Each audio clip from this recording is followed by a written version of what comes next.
What's up, everybody? How's it going? This is Marcos Vegas. This is Fight Up TV live chat coming to you live today. What is it? Monday, October 19th, the year of our Lord 2020. And oh man, over the weekend, dang, the color looks off on this thing, huh? I got a new webcam, and I feel like it looks super warm on here. But over the weekend, we saw the crowning of a new champion. Most Def, Os in the house, Santana. What's up, bro?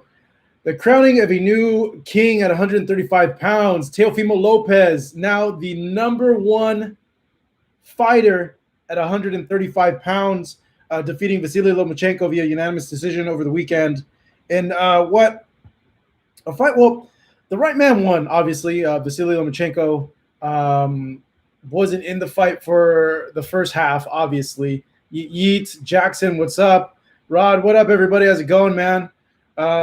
Jesse Ramirez, what's up?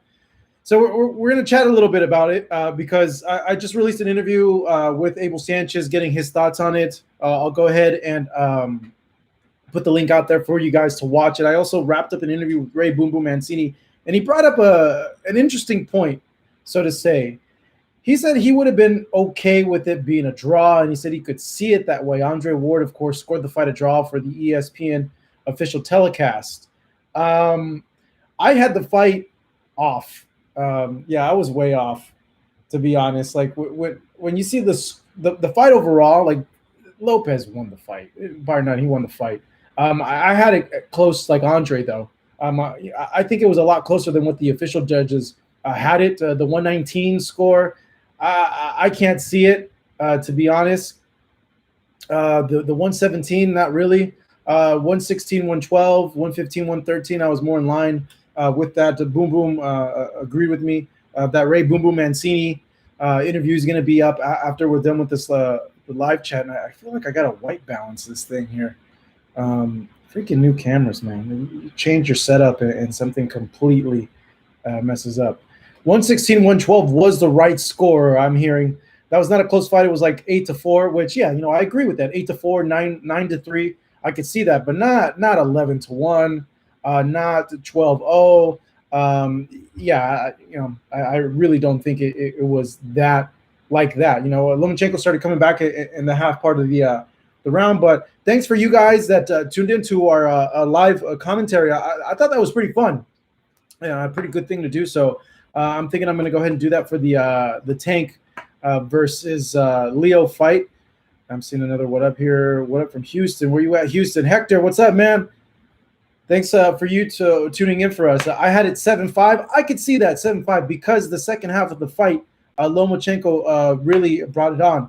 So a few things to take from what happened over the weekend, because I've been seeing a few things here on Twitter and then with some of your contents as well. Arturo, just want to thank you, Marcos, for what you're doing for the boxing fans. Gracias. Thank you, man. I really appreciate for you tuning in as well, man, and supporting us. And just make sure to share our content and spread the word about us as well. Daniel, draw Loma didn't even throw a punch till the 7th round, and it backfired. Now, a lot of people share your opinion, man. A lot of people share your opinion. One thing for sure, right man won, and Lomachenko didn't really do anything for the first 5-6 rounds, which to me was just scratching my head, like wondering, like, what the heck, why isn't he doing anything? I mentioned in the interviews that I did with Abel and Boom Boom, the Abel interview is up right now live on our channel, that Bernardo Osuna went and interviewed the corner of Vasyl Lomachenko, and when he reported, he said that they had told him that they just wanted to be patient, that they were taking their time. And I'm like, dude, what the heck? Like, you can't just give away rounds, man.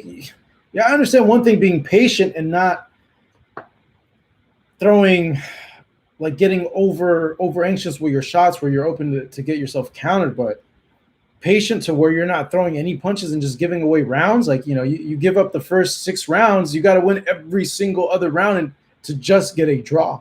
So that was a major flaw, I feel, in their corner as well. Tycho TV. Yeah, I was confused. I summed it up to he didn't want to taste his power early on, and it could have been that. It could have been that that he was wary of the power. A lot of people asked me before the fight, and I'm more than happy to admit that I'm wrong with something. I'm always learning on how to get better when it's my time to be on TV to score these fights online. Obviously, I wasn't there ringside. I was watching it on a big screen over here that's like 35 feet away from me while doing this over the weekend. But I'm always trying to improve, trying to see what the judges are seeing in there, and there's a few things about that. One, I think that's a good question. NJNP, would you have judged different if you were working it? I think I would have been closer to Andre's card. Here's the weird thing, man. It's so weird. So like when you look at the fight overall, okay, and you judge it overall over the course of 12 rounds, who did more, who did better? Bar none, Teofimo did better. He did better. He won the fight. But when you're looking at like the nitpicky round by round, it tends to look like it's a closer fight than what it really is overall, which is a weird thing, super weird thing. Teo won, but getting in the nitty gritty, and obviously there I wasn't there ringside. Here's the other thing that a lot of people don't know when we're scoring fights for TV. And Andre has to deal with this. Steve Farhood has to deal with this. So does what's his face? Works for DAZN. The white kid. Jesus. Why am I brain farting? Chris Mannix. We got to deal with someone in our ear. Okay, so we're like locked in watching the fight on a monitor. I see everything on the monitor. Like I sometimes will look up ringside to see what's going on, but I feel like the monitor gives me the best view of what I'm looking at in the ring. So I'm looking at the monitor. I'm like super like locked in, and then when it's our turn to like give the score, during the round they'll tell you like, hey Marcos, you're up in about 30 seconds, okay? And like it's a very difficult balancing act to stay focused while someone's giving you directions in your earpiece. It's a lot harder than what you think it is. It's so freaking hard. And I think out of everybody, Andre has it the hardest because he's not only judging the fights, he's commentating the fights as well. That's extremely difficult, man. That is so tough to do. There's times where they'll chime into the unofficial scores, whether it's it's usually the first 15 seconds of a round or the first 30 seconds of the round. You're talking, you're explaining your thing, but you also got to pay attention to what's happening in there because you're still scoring that round that's happening while you're recapping the other rounds that happened just a few minutes ago. So it's extremely difficult to go and do that, and it's a tough hustle, man. It's a really tough hustle. With that being said, I would have never thought in a million years that Teofimo Lopez would have outboxed Vasyl Lomachenko. No freaking way. And I was wrong. I was dead ass wrong. Dead ass wrong. I'll admit it. I was wrong. I picked Vasyl Lomachenko to win this fight, which I think a majority of the people, a majority of you guys, felt that he would beat him. And yeah, man, we were all wrong. All credit to Teofimo Lopez and his dad. All right, what's up, bro? How's it going? The jab, man, the jab of Teofimo Lopez was on point. It really, I think in general, that's why, this is the other thing I've noticed too, okay? That I don't really like that I've been noticing about the official judges, either they're in New York or if they're in Vegas or California, okay? I don't feel they give enough weight to jabs, the official judges. From what I've noticed from the pints, I'm thinking about pints actually. Oktoberfest. I wish Oktoberfest was open. Tony, bro, we do this every Monday, dog. Every Monday at 5:35 or 5. It's usually 5:35, but I was wrapping up my interview with Boom Boom, so we did it a little bit late. But every Monday at 5:30. And for you guys that are just tuning in or subscribe to the channel over the weekend because of the live streams that we did, welcome to Fight Hub. We do this live chat every Monday. Please subscribe. If you guys are new here, please subscribe. Hit the subscribe button. And also, if you guys can, please click that like button, please. Let's get the likes up on this so we can get more people coming in and we can have more of a discussion of what happened over the weekend. I'll get to you guys' questions right now. I just want to say something from what I've noticed about official judges not giving weight, or to me, I feel the proper weight to jabs being landed. I feel that you, as a fighter going into a fight, if you land your jab, it better be a power jab, a jab that knocks your head back in order to get the attention of the official judges. Because if you land a jab, to them, they're not going to see it as effective. From what I've noticed, they're going to prefer a power punch or a more damaging punch over a jab, unless you're Triple G. Unless you're Triple G. And even in the second Canelo versus Triple G fight, I feel they didn't give enough weight to Golovkin's jab, even though I thought that fight was a draw or it could have gone Canelo's way. But that's just what I've noticed from my experience working ringside and seeing some of the scores. And honestly, the scores that we've seen the last 6 months, they've been terrible. They've been really, really bad. Like there's some fights that I've even worked on Top Rank, on all across the board, that these scores have just been horrendous. It's just leaves you scratching your head like, what the hell are you looking at? Like, and to me, okay, it makes me even feel like, what the heck? Like, because obviously I need to compare my scores to the judges to see, okay, what are they looking at? What are they taking into account? What am I not taking into account to make me better? You know, and I'm like, what the hell? What am I watching them for them to get this score? You know, and it's usually the other way around. And the sad part is when, you know, when Boom Boom brought this up in the interview. He's like, when a fighter fouls, there's a repercussion. Okay, does something bad, he has to be accountable. There's a repercussion. Same with the referee. Same with trainers. You know, everybody is accountable except the judges, the official judges that are appointed by the commission. They get a bad scorecard, it's whatever. They don't really do anything. There's no official process to put them through review, you know. And I really think that needs to change, because I really do think that, you know, just like anybody in any profession, there comes a time that you're not at your best anymore, that your better days are behind you. And why wouldn't that apply to judging? Some of the judges that are judging ringside are like 70, 75 years old. You know, over the weekend, I did a radio hit for Talk Sport. Dude, one of the judges was on their phone during the fight, when the fight was happening. The British Board of Control, which is their sanction, not their sanctioning body, but like their commission in England, is bringing that guy up to review. None of that ever happens like that over here. So it's, you know, I'm seeing it's nepotism. It's just gross negligence. That's what it is. It's incompetence. Why would you not put these guys under review for a bad scorecard?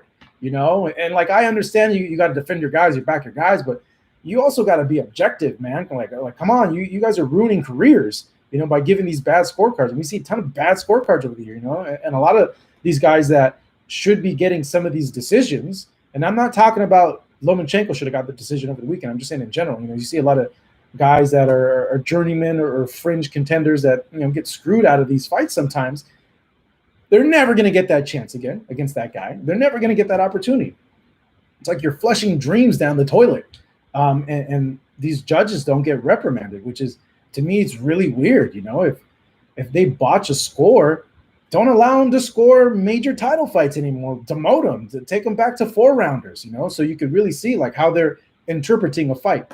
The other thing is, depending on the way you're taught, how you interpret a fight could be so freaking subjective. Some people feel jab and move can win a fight against a guy who's walking that guy down, coming forward, being aggressive, and they think he's winning the fight. It's all subjective, which, you know, in a way, the whole system's kind of flawed too, because what you guys don't see, what I see, because I'm there sometimes live, is that a lot of these judges are in different corners of the ring. There's 3 different judges on 3 different corners, and a lot of times they don't see all the punches landing, which is why I'm always like to look at my monitor, because my monitor shows me the whole entire picture. They're only seeing some of the pictures. And yeah, there's training to see if the head's moving back, to see if they're landing. But if you're a judge, an official judge, and you're watching a fight, okay, and you're looking at the back of a fighter, you're not seeing what the other guy in front of him, the other fighter, is landing or getting blocked.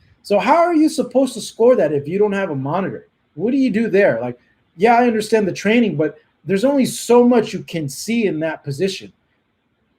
The way it's built out, it's flawed. It's flawed. It's flawed for there to be mess ups, which is not fair. I really think that the judges should be looking at the monitors. We all look at the monitors. All the TV guys, from what I know, the TV guys. Well, okay, let me say that. I don't know what Chris does. I know what Steve does. I know what I do. We look at the monitors because you're not missing anything. And I have two monitors there. I have what you guys are seeing at home, TV, and then I'm seeing a overall wide angle. So if they cut to a different angle that obscures my view, I go to the wider angle because I don't want to miss anything. So that's kind of just like a summary of, I guess, judging in general, and what you guys see or don't see. So I'm going to go ahead and get to your comments, your questions. If you guys have a comment or a question that that you want to be answered right away, go ahead and super chat it as well. Ari, how did you score the fight, Marcos? Okay, man, okay. After the fight was finished, I'm like, Teofimo Lopez won the fight. And I look at my scorecard, and I have it a draw.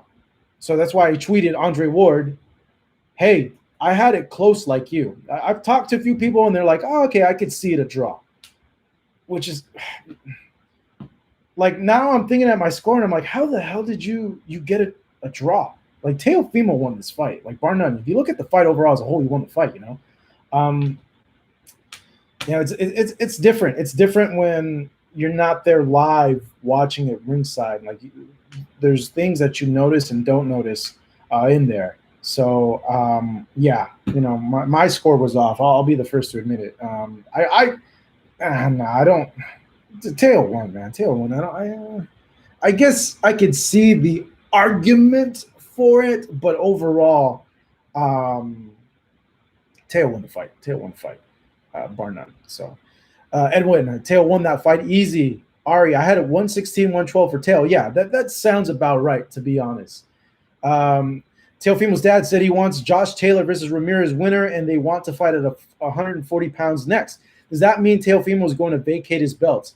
So this is what happens in that situation compared to that. And let's go ahead and all gang up on this guy right here. Solution is whack. He's getting put on the ban list. There you go. Boom. So usually what happens when a fighter moves up, so they have, when they're undisputed, they have mandatories that they have to fulfill. They have to fulfill. But those mandatories can be put aside if they're going into another super fight like that. So I would imagine if he decides to fight the Ramirez-Taylor winner to get all the belts at 140, he wouldn't have to do his mandatories yet. And if he wins that fight, he has a choice to stay at 140 or 135. Or he could just make the decision altogether to just move up in weight. And if he did move up in weight, he would vacate all the belts, and then they would be dispersed all over the place as that. Let's see here. What was that? 140 for Undisputed Lopez versus, I believe, will be Taylor. What's up, Long Beach, man? What's going on? Thought Barbosa Jr. versus Salcedo was a good fight. It was. Arnold Barbosa Jr. is a really, really good boxer. Solid guy. Could box his pants off, to be honest.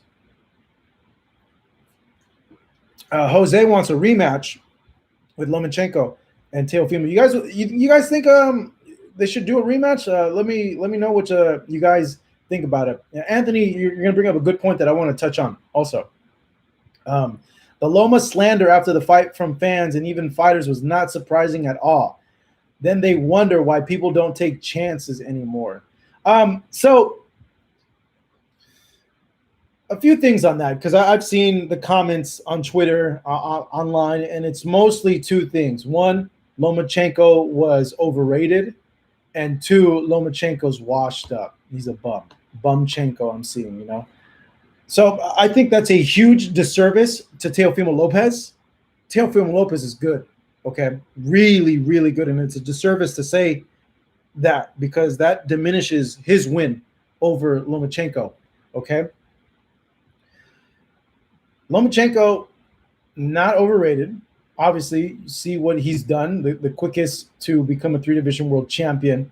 Fought Gary Russell in his 3rd fight to become a world champion, challenged for a world title in his 2nd fight. So definitely not a bum. Definitely not a bum. I don't know why there's this narrative or this even thought of saying that. Like, one, you're not only diminishing Teofimo's win by saying that, because then, you're going to go in this argument like, oh, who's Teo really beat? He beat an old Lomachenko. But the other thing is, like, and I'm bringing up to your point too, this could be one of the reasons why fighters don't want to risk taking big challenges, because as soon as they get a loss, people like those fans that are saying that Lomachenko's washed, that he's a bum because he lost the fight. You kidding me? Get the out of here with that. See, we all got to stop with that. When a fighter loses a fight, they're automatically washed. They're no good. They're done. Nah, Lomachenko's an exceptional fighter. He's still going to be a great fighter after this. We got to stop with that BS when a fighter takes an L. What we should be doing is commending both these guys. One, a guy that's so young, and Teofimo Lopez, 23 years old, the only guy up to this point that was willing to risk everything to go into a big fight like that. And same with Lomachenko, willing to risk all those belts, knowing that result could happen. We should commend both these guys, and we should stop with that, because even if Teofimo took an L, if Teofimo would have lost that fight, that wouldn't have diminished him. He wouldn't have been known as that. Would you guys said that about Teofimo if he had lost? He's overrated. He's overhyped. He's no good. No. So you guys got to stop with that. Stop with that BS, because it hurts these guys, one, and it's not, honestly, it's nonsense. It's nonsense, because a guy takes, okay, so like during the regular season when like the Lakers, okay, they just won the championships. During the regular season, because the Lakers take a loss, does that make them like crap? It makes them no good? Nah, no, it doesn't. With all sports, why do you think there's like 7 games in the World Series and in hockey? You guys so quick to say like, nah, these guys suck, they lost. Football, when they get to the playoffs, when they have their regular season records, like, oh, they lost 2 games, they suck, they're terrible, they're washed up, what a bum team. No, we don't go ahead and say that. Don't be like that. I want to say other words, but I'm not the most politically correct guy, but I don't want to get in trouble. I could say a lot more words, how I really feel about when I hear those types of things. Don't be stupid. That's a stupid take. It's a stupidity on that part. All right. Now, the other thing, okay. Let's see here. Tony, look at the Dodgers trailing 2-1-7. Facts. Exactly. Yes, there's, let's see here. Tycho, what's up, bro? Let me read your comment here. You can't please everyone. People just love to talk ish. Shaming a great fighter is bad for the sport. Stop, guys. Jimmy Freckles. I like that name. Jimmy Frex. What up, Jimmy Frex? Jimmy Frex in the house. Straight up dipshits. Yep, of course. Okay. Now the other thing. I see that he was overrated. He was hype. Talk. The other thing. Dang, I lost my train of thought. Okay, here we go. Ezra. He's clearly overrated, though. I don't know what you're saying. I think you're trying to say overrated, but I think actually you need to learn how to spell. Yeah, because you don't know how to spell. All right, let's see here. Exactly. Why people hitting on a fighter just because they lose. This is why boxing is not how it used to be. Exactly. Look at MMA. Okay. It's brought up all the time. I feel like this argument is cliche when we bring up MMA, but their fans don't take a huge pile of crap on their fighters when they take an L. Look at a guy like Cowboy Cerrone. How many freaking losses that guy has? He's still like one of the most popular fighters there is. And that guy, every time he steps into the cage, he's going to bring a great fight. So one loss is not the end. I don't think this is going to be the end of Lomachenko, to be honest. But he faced another great, exceptional fighter in Teofimo Lopez in that fight. So let's see here. Are you going to cover Gaethje versus Nurmagomedov? I don't think so, man. I don't do much MMA anymore. It's just if I did, I wouldn't have a life, and I want to have a life. So, Even though I do miss some aspects of covering MMA, it would just be too much, man. There's like a fight every other day in MMA. There's a lot of stuff. It's a lot to catch up with. Revelation Flooring Group TV. I won $100. Yeah. So yeah, you were on our live stream on Saturday, and I thought you had bet $100,000, and I was like, bro, I would be a stress case. $100, I could, yeah, even $100, I wouldn't. I'd still be like, what the heck, man? It's $100. You know how many shots that could buy me at the bar? You know, like food. I could buy food, shoes, and all that. So props to you. You bet 100. That means you probably won 330 because the odds were plus 330. So. I Thomas, love Fight Hub. Teo got that. Edwin Valero hands. Thank you, bro. Appreciate that. If you guys are tuning in for the first time, what's up, everybody? How's it going? Subscribe to the channel. And hey, guys, let's get those likes up. Let's get those likes up, man. Come on. We're here every Monday at 5:30. What's up, Marcus? How's it going? The notion that a boxer is supposed to be undefeated is called the Mayweather effect. Very true, man. Very true. You look. That's the other thing. When Sugar Ray Leonard lost to Roberto Duran, okay, obviously, I'm sure there was people like, oh my God, you know, is Ray Leonard going to be the same? But look what he did in the next fight against Duran and the one after, years after. I highly doubt that people were like, Ray Leonard is overrated. They weren't like that, you know? So this whole notion of undefeated and marketing the undefeated, you know, I asked this question to a few people like 8 years ago, okay? And most recently, I asked it over to, shoot, I forget. I think of Jojo, Joseph Diaz. I'm like, where does this come from? What's the most that contributes to this? Like if you lose, like you're not any good. And they both said it started with Floyd. It started with Floyd and the whole marketing the undefeated, and that if you're a defeated fighter, you're no good because the only the top elite best of the best fighters are undefeated, which is not true, to be honest. You know, you look at the history of boxing, every other elite guy has losses. They've lost, except for Floyd, except for Marciano, but you know others. You know, Mike Tyson, Evander, Ray Leonard, even Roy Jones. You know, so yeah, I don't. You know, it's a marketing thing. Obviously, you know, people like to tune in. You know, half the people that tune in is that they want to see you lose. The other half, it's because you know, oh, this guy's undefeated. You know, all hyped up. You know, but it is what it is. It is what it is. Boxing needs to let go of the because it's killing the sport. Right on, bro. Right on. 150 got me 400. My bookie. You guys should do more YouTube Friday night fights. We're working on that, bro. We're working on that. I got to check in the schedule with that, but we definitely will be having the Friday night fights for sure from Mexico and other places. Let's hear Paul. What's up, Paul? Thanks for being here on the live chat. Hey, Marcos, you see the post-fight presser? Teo seemed to round up on the press for being on his case and giving him the motivation. You know why he has this beef? Yeah, you know, during the post-fight press conference, Teo said, "Give me my respect now," and I think he was talking about like why he doesn't have endorsements, but these other guys have endorsements. And yeah, I found that kind of. I was surprised by that. I was surprised because he did kind of lash out, and he lashed out at the press, and he asked it like, why don't I get my just deserves? You know, why don't I get my credit? I don't know. I don't know where that he was coming from with that. That's interesting. I'd like to talk to him about that.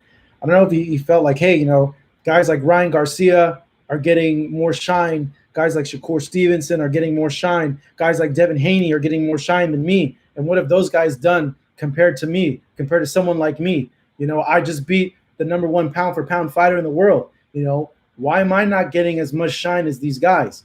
Well, it could be Yair. What's up? What's up? Chupacabra, I'm going to get to your thing right now. And Yizo Yo, I'm going to get to your thing right now as well. You know, I don't know. Maybe a marketing thing, you know, that they have marketing teams there that are pushing them more, pushing their content out more. pushing them as a brand. Certainly, I think with this win, it's going to elevate Teo. You know, he's young, 23, and he's the man at 135 pounds. You know, he beat the man to be the man. So I think all those things are going to start coming for him. But, you know, they've done a good job. You know, these guys have good teams, you know, and that could be a thing where, you know, these other fighters that I listed, they have teams that are a little bit more media savvy in terms of promoting and pushing their guy out there to sponsors, to major outlets, and everything like that. YZZO Cuadras versus Gallito. That happens, I believe, this Friday over the weekend. I have Gallo Estrada. I just think he's more versatile than Carlos Cuadras.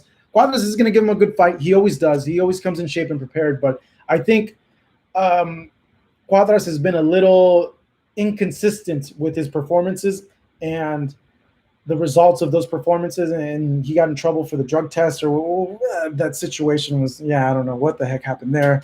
But, you know, I think Gallo should win, but here's the monkey wrench in that situation. Gallo had COVID, so he, you know, I would suppose he had a full camp, but I don't know if that affected him at all. If he's still the same post-COVID. Him and his wife got COVID. That's why the fight with him and Roman didn't happen, amongst other things, but that was one of the reasons. So, you know, I got to think that too. Like, okay, what kind of shape is Gallo going to be in after recovering from COVID? So we'll see. Chupacabra. Chupacabra, that's funny. Where'd Chupa go? Chupacabra, right here.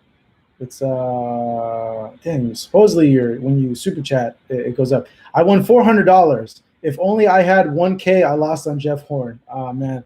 Hey, I thought Jeff Horn was gonna beat freaking Tim Tszyu, man. I didn't like what I saw in Tim Tszyu's last fight before the Jeff Horn fight, and I totally thought he was gonna win. So Tim got the win there, so I don't blame you, man. I was wrong too. Okay, let's see here. Going through your questions, keep bringing them up. Winters. Oh, here we go. So this guy right here, he's Ezra Adir.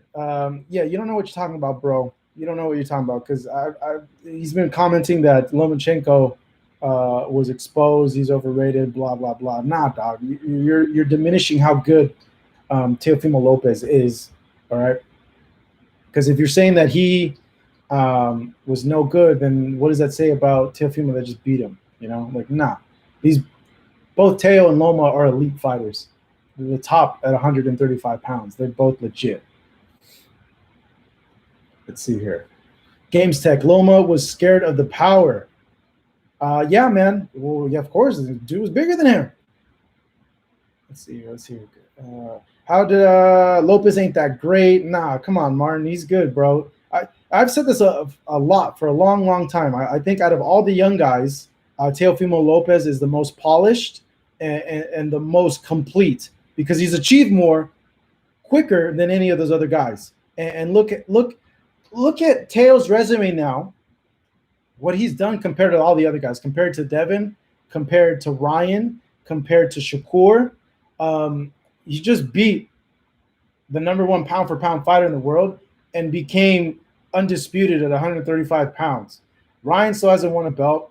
Haney is the WBC lightweight champion, but that's all weird because the WBC ranks the franchise champion higher than the light. It's a complete mess, but Haney never fought Lomachenko to get that belt. He was the mandatory. Lomachenko didn't want to go through with that mandatory because he wanted the Teo fight, yada, yada, yada. Shakur is already a world champion, moved up in weight, but he's not undisputed like this cat, you know? So he's already done more than all those other guys. So you got to give him his credit, man. You got to give him his credit. Don't talk nonsense. Come on. Let's see here. Reading some of these questions. Anthony Jones, what's up, bro? People hate on Lomachenko because of the extra sauce old media put on Loma's name. Loma elite, just don't compare him to Floyd. Very true. I don't know. Is that why Loma gets so much ish from some of these fans is because of the comparisons that he was better than Floyd. Every fighter's different, man. Every fighter's different. So okay. So this is some of the stuff that I'm seeing that I don't like. I think it's completely uncalled for, and I think that it's just stupid in general. Andre Ingham, aka DJ Screw RIP. You could screw off with your comment. First off, homosexuals are crying right now as their white hope has been exposed. This is stupidity right there. This is a stupid comment. Stupid comment. God damn. Why do people think like that? That's so dumb. You know? I'm not even going to respond to that anymore. Let's see here. Toxic chat. Yeah, Hurricane Hank, what's up, man? They're just flow-mos. Yeah, I know.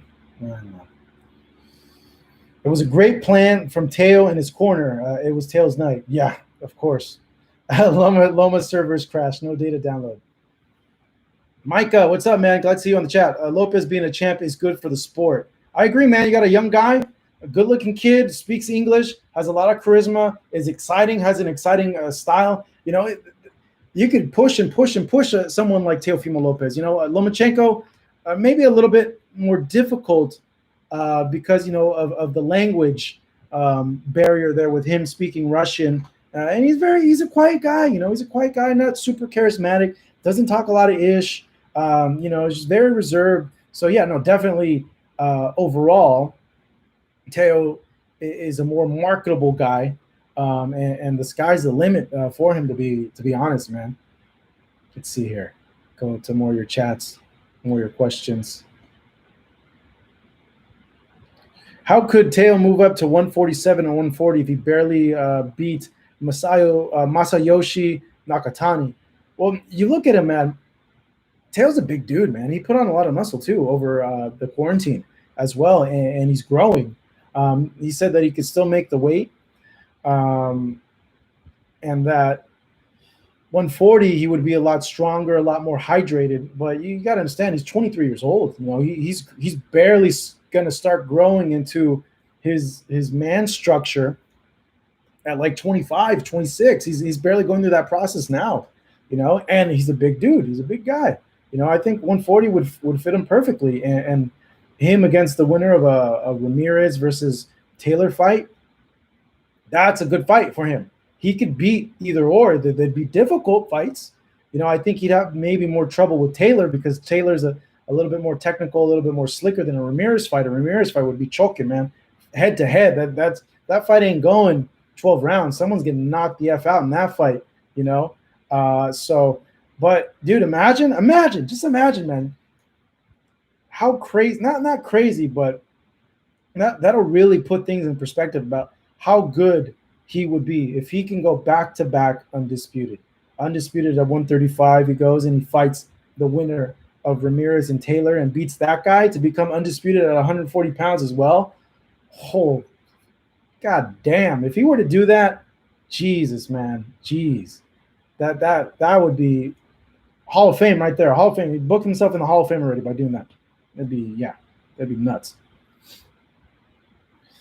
Flavio, Loma had a bad night. Congrats to Teofimo. He fought smart, good win, but a rematch will be different history. You know, we'll see. We'll see if there's a rematch in the post-fight press conference. Teofimo Sr. said there's no point in a rematch. There's no point because he felt that his son was so dominant over Lomachenko that there's no point in doing something like that. SS Chicago 73rd, what's up? He feels that Gervonta Tank Davis beats all of them. What do you guys think? Does Tank beat Teofimo Lopez? That'd be a hell of a fight, man. Hell of a fight. That fight doesn't go the distance either, man. That fight ends in a knockout. I'd love to see that fight. Let's see here. I'm seeing yes, and then I'm seeing one that says Tank is overrated. Let's see here. Now, let me hear more of your comments. You think Tank beats Teofimo Lopez? I think there's a few fights, okay? Teofimo against Ryan Garcia, huge fight at 135 pounds, okay? Teofimo against Devin Haney. That's a big fight, but Ryan Garcia is more popular than Devin Haney. Teofimo versus Tank, hell of a fight because Tank is super popular, super popular. So the Tank and Ryan are huge fights for Teofimo, and they're great fights for him. He has a great chance in that. Who's calling out TL? Who's TL? Who's TL? Oh, Teofimo Lopez? Tank beats Loma and Teo, says Games Tech. Okay, bro, you don't have to keep spamming the chat here with that. We got it the first time. We know that you think Tank beats Teo and Loma. Cool story, bro. Okay, Swords. F no. Tank won't be the beast he is made out to be versus Teofimo. Tank would gas out by the 8th versus Teofimo Lopez. Garcia's younger. What do you think about Teo and Tank? AJ, we're talking about that right now. I want to hear your guys' thoughts on that. I'm seeing Teo KO's Tank. Tank is another Broner I see here. Tank is also in good shape right now, already at weight. Tank will lose because he won't throw enough. Tank barely won against a one-legged Gamboa. SS Chicago, Tank in 8. Micah Lopez is the better boxer. James, thoughts on Lomachenko's post-fight interview? He said he'll be back. He's bummed out, obviously, but he said he'll be back. Didn't really say much, So it's the wrong plan. If the plan was for him to be patient and not get caught with anything, yeah, I understand that. But you got to throw. You can't expect to win rounds not throwing punches, man. Like I said, he gave up the rounds. The first 6 rounds, he gave them all up. You can't expect to get a win and give up the first half of the fight.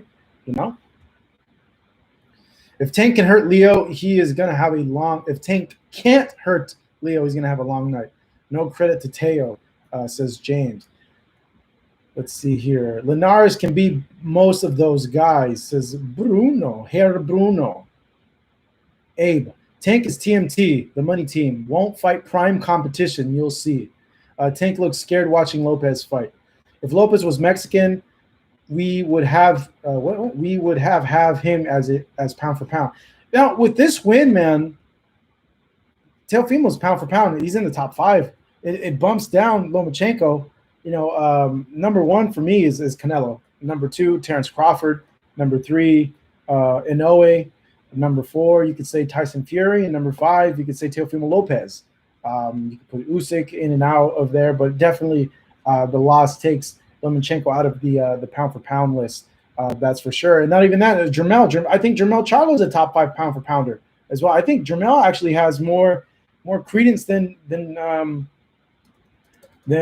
Tyson Fury to be in the top 5. If you're asking me, I'd say Canelo, Crawford, Inoue, Charlo, and Teofimo. You could make an argument that's the new top 5, or you could put Tyson Fury in there, bump down Teofimo a little bit more, but dude, he just beat the guy that was top pound for pound in many people's lists, so he has to be in the top 5. And Jermell Charlo has to be in the top 5 because dude's the man at 154 pounds also as well. So Virgil's a big kid. Yeah, he is at 147 pounds.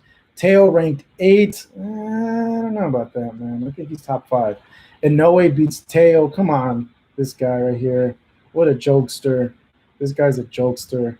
Come on, bruh. Come on. Igor, Teo is 3. I agree. Tony, Inoue the monster is great too. His power is impressive. Looking forward to the next fight. Yeah, he's fighting on Halloween against Maloney. I think that kid's going to lose. I don't think he's going to win. Do you think Inoue wins his next fight? Yeah, he does. I think he'll beat Maloney. Though I think Maloney has a good chance. He's the better of the 2 brothers, that's for sure. He just seems better, just overall better fundamentals, better ring awareness, better ring generalship than his brother. But Inoue is a monstrous puncher, and Maloney's going to use what Nonito did well in the fight, but he doesn't have the power that Nonito has. Nonito has power. So I think Inoue is going to beat Maloney in this fight. Inoue versus Casemiro. I think Inoue knocks out Casemiro, man. Casemiro comes in and just swings like crazy. A lot of opportunities there for him to get countered. I think he would get countered against Inoue and put on the floor, to be honest. Downside of Teo winning so big so early, does it get any bigger? Yeah, if he becomes undisputed at 140 pounds. That imagine being undisputed at 135 and 140. That'd be crazy, man. And I know, excuse me, while I drink my drink here. And all these belts and all that, it just sucks because there is an asterisk there where there shouldn't be with who is, by all intents and purposes, Teo should be the undisputed fighter, undisputed champion, 135 pounds. He should, but franchise champion, regular champion, all this other stuff. It muddles everything. But if he can be undisputed at 140 pounds to beat the winner of Ramirez and Josh Taylor, that is a big thing, And then Teofimo's going to eventually end up at 147 pounds. You could just tell by his frame. The guy has a big frame. Berlanga, I'm seeing all these belts are killing boxing. So stupid. I agree, bro. I agree. Devin Haney versus Teo for the last belt. I agree. I would love to see him and Devin Haney. Nonito had brains. He implemented physics into his style. Besides the extraordinary timing ability he had, his off-rhythm style would allow him to capitalize on centripetal and centrifugal forces. Okay, bro. Don't have to get that crazy with your engineering terms. Okay, 2010 Daniel brings up a good point. How can you just ignore Haney as the WBC champion? Okay, so let me get into this. The WBC last week said during a press conference that their franchise champion has more weight than the WBC regular championship. That to them it's at a higher standing. It means more, So it's not that they're overlooking Devin or anybody else, but like you got to be honest. Like, how did Devin get that belt? He fought a man, and this is no fault of Devin. This is not a slight to Devin. Devin is a tremendous fighter. Okay, hell of a fighter. He passes the eye test. You could just see there. But he won the fight in the mandatory for the other guy. I forget who it was. Where he beat the kid in Madison Square Garden and became a champion. Okay, world champion. But he never fought Lomachenko to get that belt. Lomachenko vacated that belt to have a franchise championship belt. In order to not go through with mandatories. A lot of people see that as him ducking Devin Haney. The truth is, I don't think he was ducking Devin Haney, in my opinion, because look at all the guys that Lomachenko has fought before. And like at the end of the day, I don't think fighters really duck fighters, Maybe they have business disagreements where they feel that they should be paid more for certain fights because of the risk and risk reward of certain situations there. But I think their job is to fight, and they've been doing it their whole lives. They have no problem fighting. They're not scared to fight people. Devin's DAZN, Lomachenko's top rank. Devin is a blue chip prospect, one of DAZN's main guys. They're not going to let him go to ESPN. Lomachenko's one of ESPN's main guys. They're not going to let him go to DAZN. So how does that fight happen, especially with a DAZN that doesn't do pay-per-view?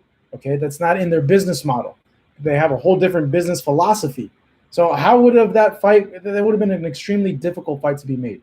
I'm not saying it wouldn't have been made, but it would have been extremely difficult to be made. I was in Mexico at the WBC convention when they made Vasyl Lomachenko the franchise champion, and I was kind of like, "What the hell? Like what? Like why?" It was revealed, I think, that they requested to be a franchise champion, so they wouldn't have to go through mandatory after mandatories. The mandatory against Devin would have been awesome, would have been great, but I could see where they're coming from in terms of like for instance, like Canelo and Yildirim. Like, if you're a fighter of like Canelo's stature, you want fights that fans want to see, that are like will sell pay-per-views and like they're big name opponents. You don't want to fight guys like that. So I could see like the point that so they don't get bogged down with mandatories. So according to everybody, everybody's still viewed as Lomachenko as the number one guy at 135 pounds. So when this fight happens naturally, and with the WBC saying that their franchise belt has more weight than the regular belt, and Devin never having the chance to fight or beat Lomachenko. That's why a lot of people are not overlooking that, but they're seeing like, well, no, Teofimo Lopez just beat Vasyl Lomachenko, the guy that everybody regards as number one at 135 pounds. And with the WBC saying that, that's why they're regarding him as undisputed. But technically, if we want to get technical, no, he's not undisputed because Haney has the lightweight belt. But overall, too many belts. Too many belts. I don't even know why they created the franchise belt. It's too many belts. I would have loved to have seen Lomachenko versus Devin Haney. That would have been awesome, you know? So, you know, it is what it is. It is what it is. If you guys are on here for the first time, we're here every Monday at 5:35. We do live chats. Make sure to give us a like right now. Let's get those likes up, guys. Let's get those likes up on this. We've been chatting about the Teofimo's upset win over Vasyl Lomachenko. If you're also here for the first time, please hit that subscribe button for us as well. We have content for you every single day, just about in the boxing world, with clips and interviews that are really exclusive here. So Richard Pavlik, what's up, man? Has a little comment here. Nobody on here knows what they are talking about. These fighters are world-class and don't duck anyone. It's their promoters. You can tell these people never been around the sport or lace them up. Hit the head right there. Hit the nail right on the head. Boom. Right there, bro. Right there. Good question, said Jib. Let me find Sajib. Ask that question again so I can see it here in the chat. Where is it? Sajib. You're hearing this. You're still on here, Sajib. Write down that question. I'm scrolling up to the chat right now to see if I could find it, and I'm not seeing it anywhere. And it just reset. Oh, great. What's up, Brent? Sajib, ask that question again, bro. I want to see what you wrote. Scrolling up, and if you guys have any questions that you want answered right away, go ahead and use the super chat option, and we'll get to your question. And I just saw another super chat. Let's see here. Carlos Diaz, what's up, bro? Thank you for using the super chat. I appreciate it. Devin/Tank need to fight top opponents to get the Lopez fight. Lopez at 140 against a Mikey or even an Adrian Broner before going after the winner of Ramirez versus Taylor. Nah, I wouldn't do that if I was Lopez. Because, well, one, okay, say he fights a Mikey Garcia.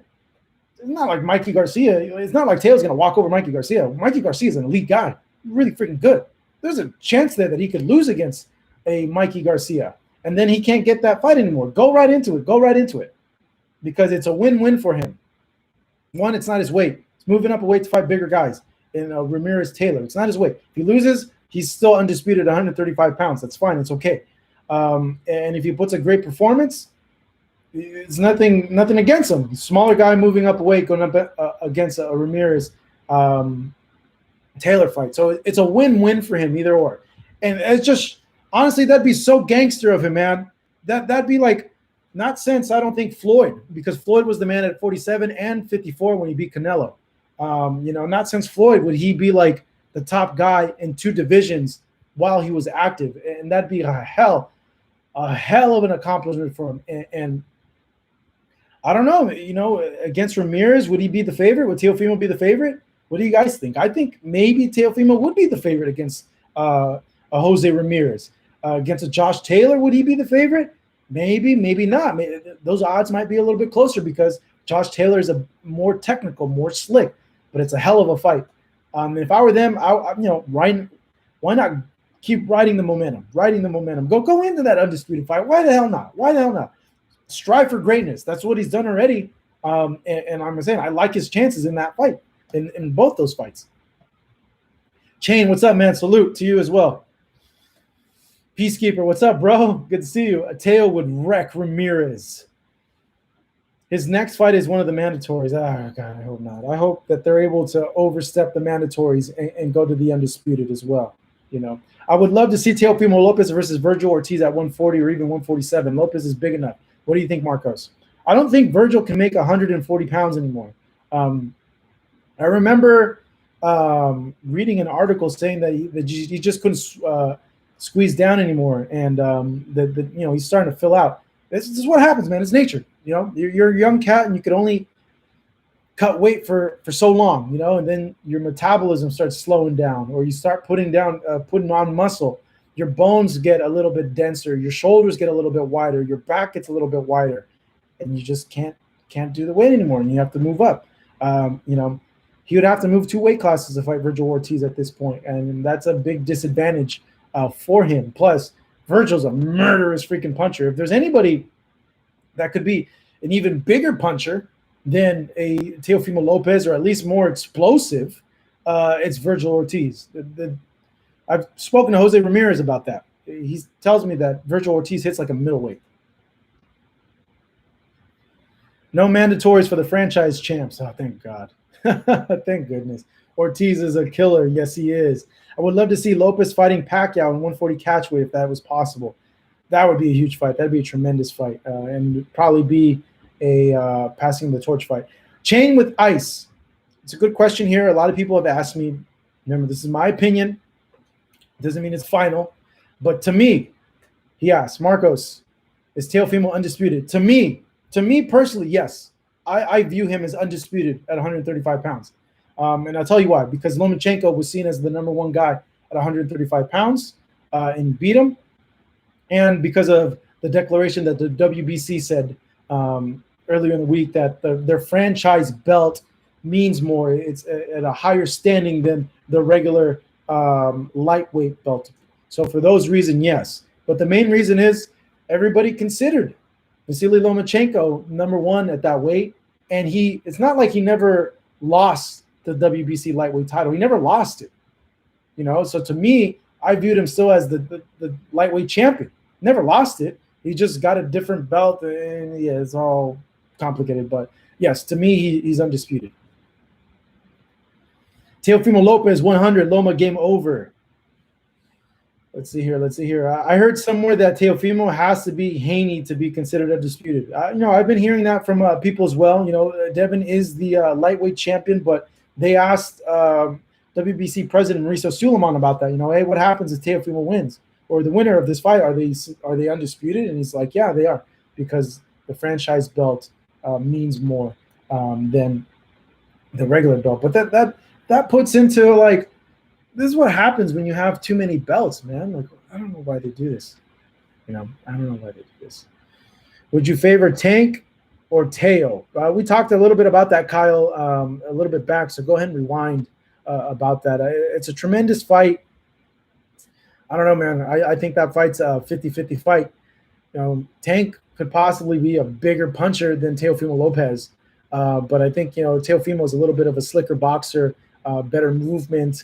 I don't want to say better condition, because I think Tank's going to come in superbly conditioned in this fight with Leo Santa Cruz. And I think Tank needs someone to get him up, to fire him up in order to get that out of him. But I just think Teo would maybe have a little bit more versatility in his game than a Tank. Baki says, let's see here. WBC is full of ish, Marcos. Franchise belt is a pass to duck mandatories without vacating. It's true. You know, that's why they created the belt. You know, that's what it is. But you also can't claim you're the best in the division without beating the best in the division for the belt. You know, so you can't claim you're number 1 in a division when you didn't beat the number 1 guy. Teofimo Lopez just beat not only the number 1 guy at 135 pounds, but beat the number 1 guy pound for pound by a lot of people's accounts, you know? So it is what it is there. Mauricio is a liar and just makes ish up as he goes. Mauricio also said franchise designation wasn't transferable, and he obviously lied about that. It's a mess. Let's all agree it's all a mess, that these belts suck. Like, you know, I wish there was only, you know, we all wish, like the UFC, there's just one belt, and we knew who's the champ, and it's champion versus number 1 contender, champion versus number 1 contender, on and on and on and on and on, like it was prior. But we got all these stupid sanctioning organizations that muddle the waters, and it creates this what we're talking about now, confusion as to, like, wait a second, is this guy really the number 1 at this way, or is it this guy? And you know, the casual fans are like, well, what's going on here? What's a franchise belt? What's a silver belt? What's a super champion? What's a regular champion? it's confusing. It's confusing. Yeah. So, all right, guys. It was good chatting with you guys about this. I got to get a workout in because I want to get swole like Teo, get in good shape. So thank you so much. It's a good hour of chatting. Make sure to press the like button. If you're tuning in for the first time and you haven't subscribed already, subscribe to the channel, please. I would really, really appreciate that. Spread the word of the channel. Hurricane Hank, the Walmart champion. I don't know, bro. Go look at people of Walmart. Maybe you'll go ahead and get that. Can you be undisputed regular belt champion? Wouldn't surprise me for a very generous fee. I'm sure you probably could. But thank you so much, guys. We'll be back next Monday at 5:35. Before you leave, also, I want to go ahead and send this link out to you guys. Abel Sanchez giving his reaction to the fight. And he said some really, really good things. He said Teofimo is the closest thing he's seen to Roberto Duran in 35 years. That's a big, bold statement to say, but I think he meant it in terms of his aggressiveness and the meanness that he brings into the ring. So here's that link with Abel getting his response. I'm going to go ahead and put out a video right after this, actually, with Boom Boom Mancini giving his thoughts about what he thought of the fight as well. I just dropped down the link. Make sure to subscribe. Thank you guys so much. I really appreciate that, and we'll see you guys all back next Monday at 5:35, man. Be good, stay healthy, and have a great rest of your week, everybody. Really appreciate it, and thank you so much. Take it easy, guys. Take care.